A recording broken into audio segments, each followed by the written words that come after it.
When Exit 8 came out in 2023, it pretty much took the internet by storm. While it's certainly not unique these days, and I don't think it was even the first game to do it, it certainly popularized the anomaly genre, with people even calling these games where you have to spot something wrong and then turn back, Exit 8 likes. The premise is incredibly simple. You're in a subway tunnel. You have to walk through it. If you spot something wrong, turn back. If everything is normal, keep walking forward. Each time you succeed, you move one step closer to reaching Exit 8. You fail, you start back at Exit 0 to try all over again. Now, this is decently fun as a video game, but when I heard they were making an Exit 8 movie, I think like most people, my reaction was, wait, what? How on earth do you take a game about walking through one single subway tunnel, each time either spotting an anomaly or perhaps nothing at all, and turn a game with no real story into a 95-minute movie? Surprisingly, they did just that, and yes, the bar is incredibly low, but I think it's up there as one of the best video game movies ever made, especially considering the source material. So, filming for this movie started in late 2024, and reportedly took place in a set that was built as an almost exact replica of the game. It's slightly different as they made it a little longer, but overall, it's the same tunnel. And that's it. Almost the entire movie takes place in that tunnel. How do you spend 90 minutes in the one tunnel and make a good movie out of it? Well, of course, you go for the heart. Ninomiya Kazunari of Arashi fame stars as the Lost Man. Nobody gets a name in this movie, and they don't really need one. The film starts in first person, with the Lost Man on a train, very reminiscent of Exit 8's follow-up game, Platform 8. But there are no anomalies here, unless you count the man screaming at a woman with a baby, and everyone else ignoring what's going on. The Lost Man is one of them, and he refuses to act, even after seeing how distressed this young mother is, and instead puts his earbuds in so he doesn't have to listen. As the saying goes, the only thing necessary for the triumph of evil is for good men to do nothing. The Lost Man chooses to do nothing, and ultimately, he pays for that decision. Because yes, at the end of the day, you deciding not to do something is still a decision. While ignoring the woman being chewed out because her baby is too loud, the Lost Man gets a phone call from a woman. He ignores it. The woman calls back, and this time he answers it as he's walking on the platform. The mystery woman tells him that she's at the hospital. She's pregnant. Obviously, the implication is that the baby is his, and they had previously discussed breaking up, but what does he want to do now? This sudden bombshell causes the Lost Man to panic somewhat, and he grabs his inhaler as an asthma attack starts to hit. He wants to know where she is, but the woman tells him that either way, she has made her decision about what she's going to do regarding the baby. As he keeps walking through the subway, he loses reception and the call cuts off. And so, at the 6-minute and 20-second mark, we find ourselves at an incredibly familiar hallway. The sign up ahead says, Exit 8. And so it begins.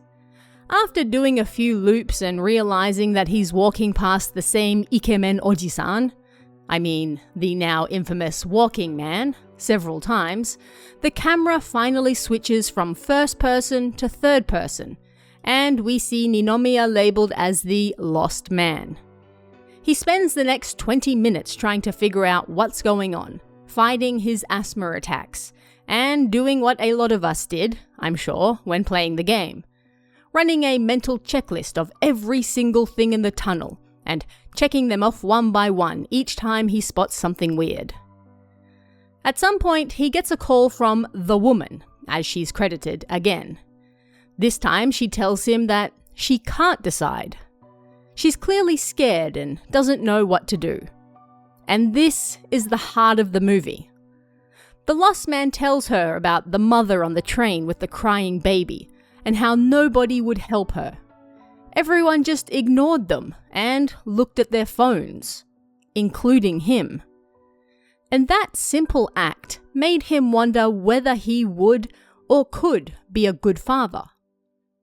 And this one moment, this one little bit of character, is how we can have a 95-minute film from a game that involves endlessly walking through a tunnel to spot weird stuff.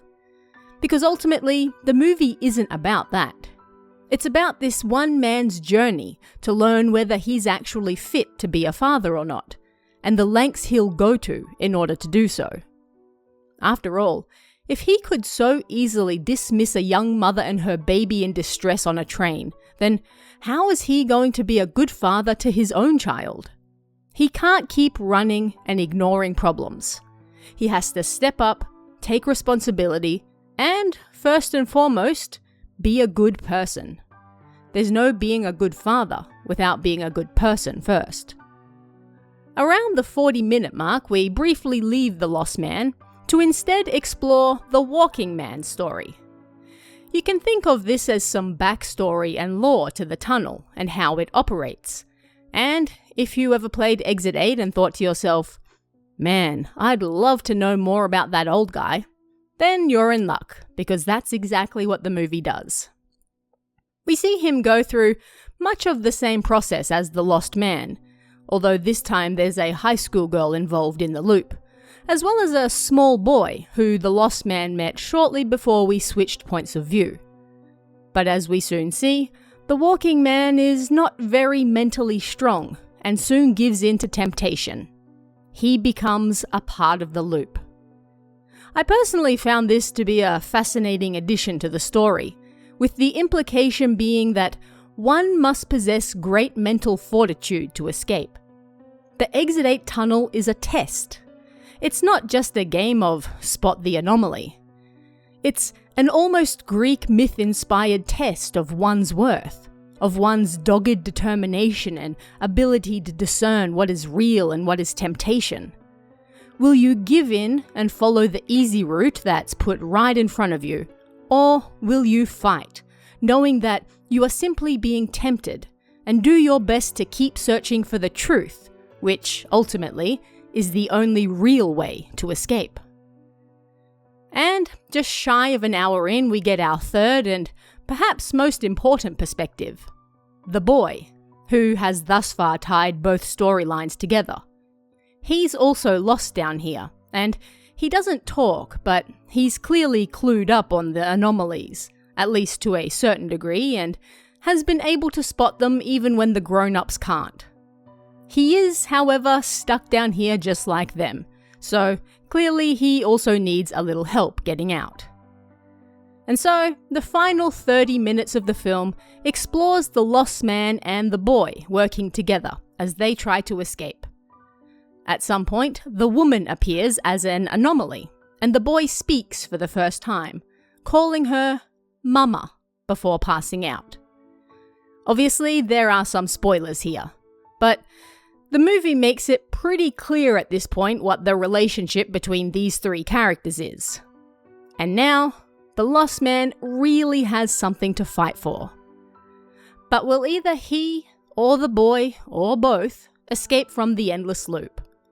Can the lost man come to believe in himself enough to step up, be a father, and protect the boy? Will his journey through the pits of Tartarus teach him the lessons he needs and make him realize what exactly it is that's most important to him?